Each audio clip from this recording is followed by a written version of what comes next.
આગામી લોકસભાની ચૂંટણી પહેલા ભાજપને તેને મળેલી દાનની રકમ ઉપર ખુલાસો કર્યો છે.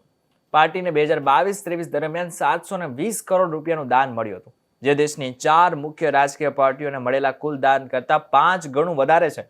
જોકે આ જાહેર કર્યા પછીના થોડા કલાકોમાં જ ભાજપને એક મોટો ઝટકો મળી ગયો. સુપ્રીમ કોર્ટે ચૂંટણી બોન્ડ સ્કીમ પર મહત્વનો ચુકાદો આપી નાખ્યો.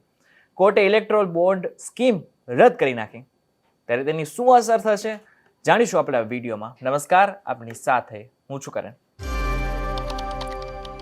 દેશની સત્તાધારી પાર્ટી ભારતીય જનતા પાર્ટીને વર્ષ 2022-23માં લગભગ 720 કરોડ રૂપિયાનું દાન મળ્યું છે.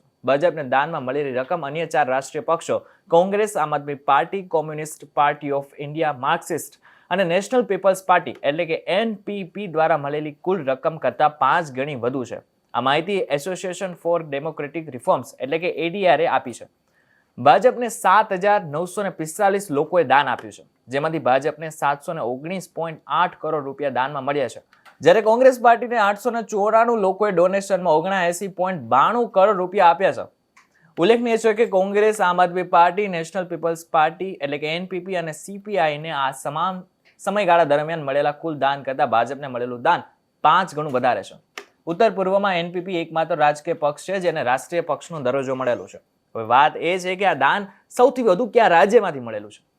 NDRA એ પણ જાહેર કરેલું છે કે રાષ્ટ્રીય પક્ષોને દિલ્હીમાંથી કુલ 276.202 કરોડનું દાન મળ્યું છે. ત્યારબાદ ગુજરાતમાંથી સૌથી વધારે 160 કરોડ રૂપિયાનું અને મહારાષ્ટ્રમાંથી 96 કરોડ રૂપિયા મળ્યા છે. નાણાકીય વર્ષ 2022-23 દરમિયાન રાષ્ટ્રીય પક્ષોના કુલ દાનમાં 91.70 કરોડનો વધારો થયો છે, જે અગાઉના નાણાકીય વર્ષ 2021-22 કરતાં 12 ગણો વધારે છે. જોકે આ બધામાં ભાજપને હવે ઝટકો લાગ્યો છે, કારણ કે આજે સુપ્રીમ કોર્ટે ઇલેક્ટોરલ બોન્ડને ગેરકાયદેસર ગણાવી નાખ્યું છે.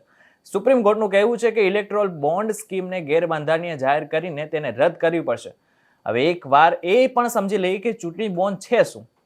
સરકારે 2017માં ફાઇનાન્શિયલ બિલ દ્વારા સંસદમાં ચૂંટણી બોન્ડ યોજના રજૂ કરી હતી. સંસદ દ્વારા પસાર થયા પછી 29 જાન્યુઆરી 2018ના રોજ ચૂંટણી બોન્ડ યોજનાની સૂચના પણ જાહેર કરવામાં આવી હતી. રાજકીય પક્ષો આ બોન્ડ દ્વારા દાન મેળવે છે. દેશનો કોઈ પણ નાગરિક, કંપની અને સંસ્થા બોન્ડ ખરીદી શકે છે અને કોઈ પણ પક્ષને આપી પણ શકે છે.